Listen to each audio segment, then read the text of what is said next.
I have decided to take a break from the Rogue 1.5 Epic, which is very long and tedious and sucks. You went full retard, man.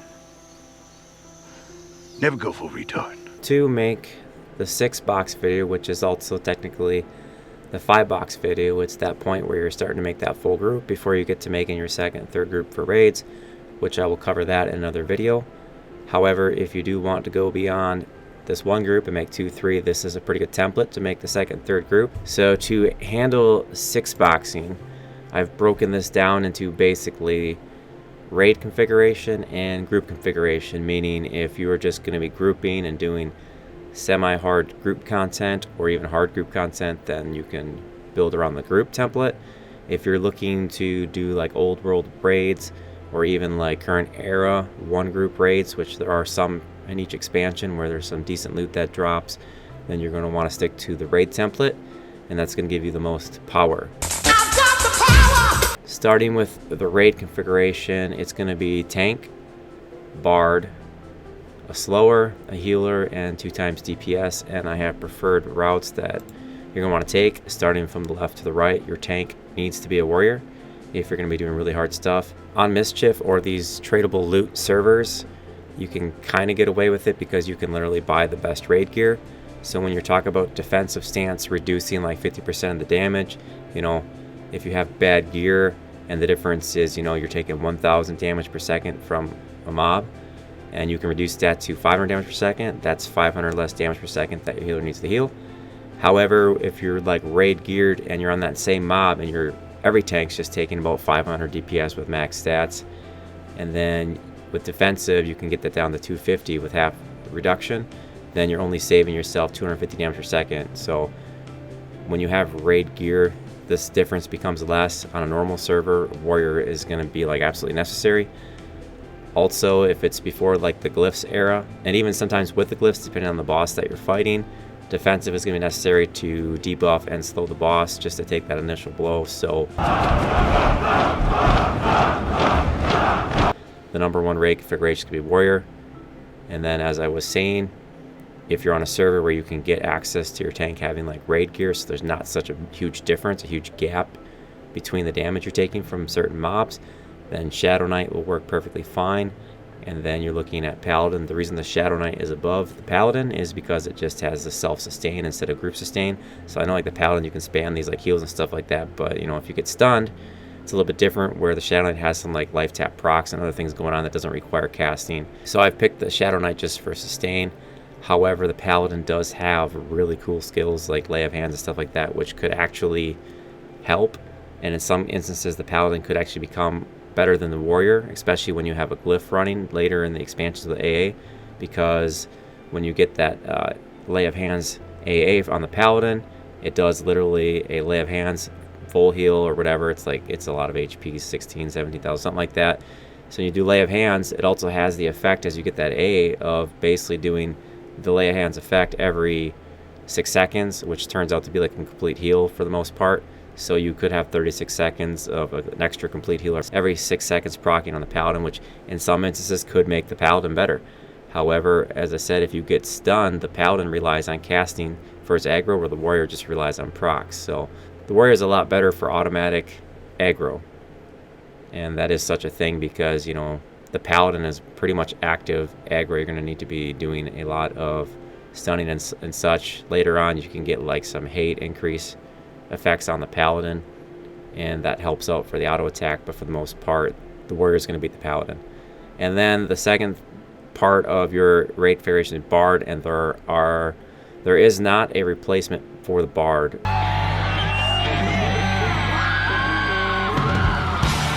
If we're talking about resist, mana regen, melee buffs, like the utility that you're going to experience, like a bard always needs to be running pretty much in every group that you're going to make.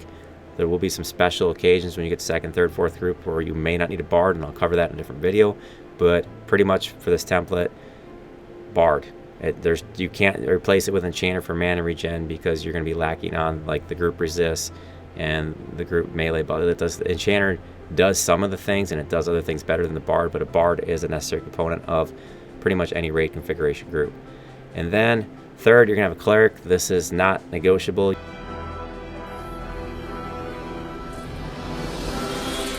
you'll need at least one cleric in your raid configuration. We go to multiple groups, and in one group you absolutely need a cleric. Do not try to replace this with a shaman. Do not try to replace this with a druid. It's not going to keep up on any circumstance, any scenario ever when you're actually trying to do hard raid one groupable content. It's just not going to happen. If you're finding you're able to do the content you want to do with a druid or shaman healing, then you're not doing the raid type content that this is pertaining to. Your fourth pick for your raid configuration is going to be shaman for buffs and best slow. You really shouldn't be replacing the shaman with an enchanter or a beast lord is in here, but they are options. Don't recommend it, but you could get away with it because both those classes have slow, and the enchanter does have, you know, a debuff. Beast lord you might be hurting on, but you can also use, you know, the bard has some debuffs, so you can kind of get your debuffs in and then get the slow landed. And then for your 5th and 6th classes, that's all DPS. Now, you do not have to have a caster DPS. However, if you are in Planes of Power and below, you see how the enchanter has that asterisk. Planes of Power and below, enchanter charm pet is like the form of like the highest, easiest DPS. So, and I'm not recommending this, you could literally go 5th and 6th characters as both enchanters, and you could do charm DPS for your DPS.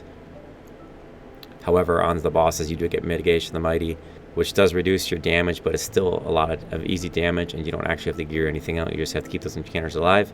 And you also do not need any casters, and I do not recommend that you pick up a mage, wizard, druid, or necro unless you really, really want those classes in your group. You are best served going with 2 melee DPS, especially with that shaman as your 4th pick, and it's always monk, and it can be replaced or subbed out with the berserker when that expansion unlocks or releases on the TLPs. And then you could have a ranger and rogue, but it literally, your group should be, you know, warrior, bard, cleric, shaman, monk. That is preferred raid configuration. That's the best bang for your buck. Show me the money! Later on, it could go berserker, but that's always going to be the primary pick, especially starting out in classic. The other thing you want to take into consideration here is pulling. You must have like at least one pulling class, but because the bard's there, you can always pull the bard. But then your monk could pull and a shadow knight could pull, so you could look at those as possible pulling configurations. But since the bard is in the group, you can always just use the bard. Otherwise, having the monk and the melee DPS allows you to keep the warrior and not have to switch to a shadow knight for feign death pulling and use the monk to pull. Now, when we talk about going down to a 5-box, you literally should just chop off the 6 DPS. If you don't want to chop off the 6 DPS, then you're not really in a raid configuration. You could, you know, cut out the cleric in here with the shaman and have like a shadow knight or paladin tanking, and still have the 2 melee DPS. You'd have a really badass 5-box DPS group that could do a lot of content, but without that cleric, you're not going to be in raid configuration. And then moving on, we have group configuration template, and that's going to be a still tank, bard, slower, healer, 2 times DPS. Get a little bit more options here. So group configuration, I am biased to a paladin because that's what I play, is the paladin, so I'm always going to pick paladin just for group heals, which is actually a aggro. And then the paladin is just so much better. If your cleric does die, the paladin can res it, so I go with paladin always when I'm talking about group content. And then shadow knight, obviously sustain, and then warrior when you no longer really need that defensive. Paladin, shadow knight just like outshine the warrior for group content. And again, there's no substitute for a bard. It's not just the crowd control, it's not just the pulling, it's not just the HP mana regen, and it's not just the resist debuffs. They have like so many utilities that makes your group so much better that you could take the bard out if you wanted, but like it's always a staple of every group. So what you'll see me play is, even when I used to do MQ2 back on like the live servers, and I had, you know, 18 to 36 characters running off 1 or 2 PCs, like there was a bard in every group by default. So you're not going to find me taking that bard off really for any reason whatsoever. It's too useful. And then for heals, this is where you can actually sub out, use the druid or shaman. If you're going to use the shaman as the main healer and the slower, then it does allow you to pick up another DPS class. You could go with, you know, shadow knight, bard, shaman, and then 3 melee DPS. That's a perfectly good group configuration, and it will be a really fast DPS group configuration. However, do not choose the warrior with shaman healing. It will kind of like suffer and struggle a little bit. You do want one of the sustained tanks, paladin or shadow knight, so that you can keep up with the shaman healing. If you're going to go just standard like group configuration, then a cleric, druid, or a shaman will work for heals.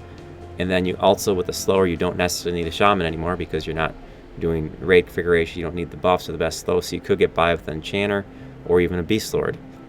One of the few times that you'll actually see a beast lord have any use is in this group type configuration.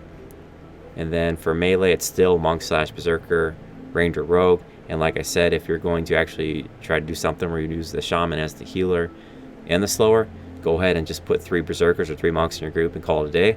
Now here we have DPS. You have the enchanter with an asterisk. You can put the enchanter in your group and charm pet up till planes of power ish. So enchanter will be a high form of damage, especially for group configuration, and you may like the extra buffs and other things that the enchanter brings for crowd control.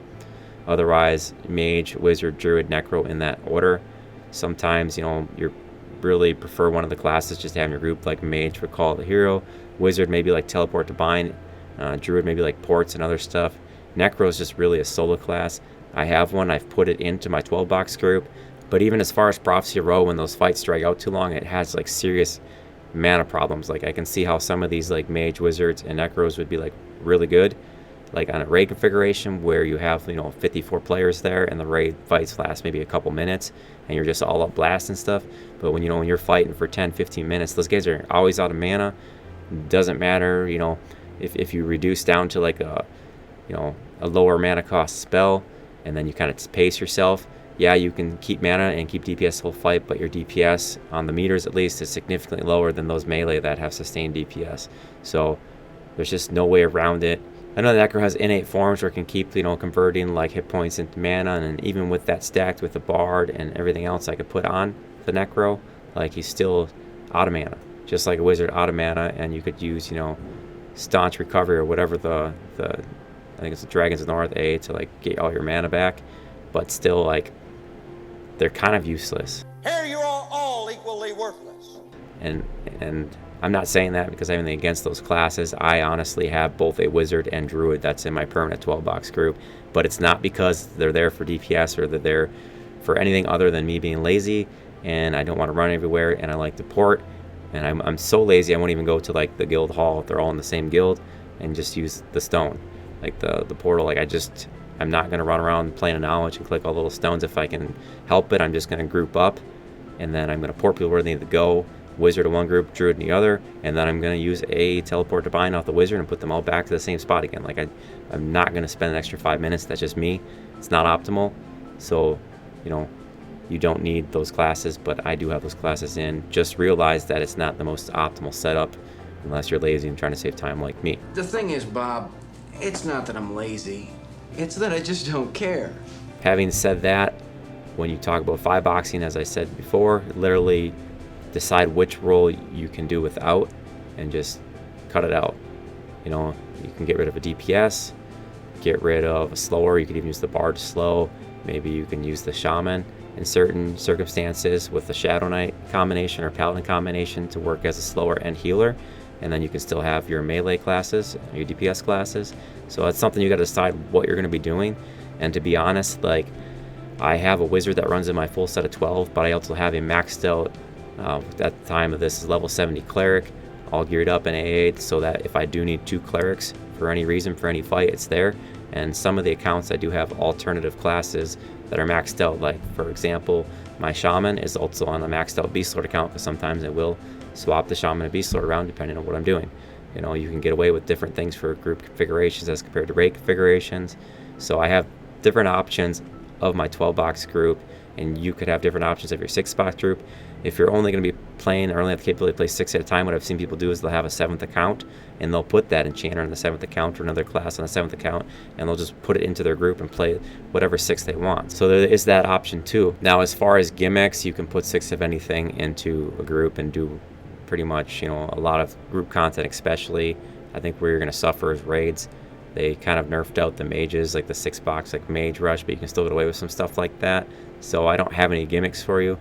I have like very little interest in making like a 6 wizard group as my primary group. However, when I start talking about 2nd, 3rd, and 4th groups adding, we'll talk about 6 times ranger group, 6 times mage, or 6 times wizard groups as just like a pure like assault team for DPS. But the point of this video is, you know, get your 6-box in, deciding whether or not you're going to be focused on like raid content or old world raid content that might require you to have the most power, or you're just going to take your 6 for group and farming. And either is okay. There is a big difference on what you can choose depending on what you're looking to do. So go ahead and tell me your favorite 6-box. If it's not something you mentioned, or even if it is something mentioned, tell me what you like about it or what you dislike. And once again, thanks for watching.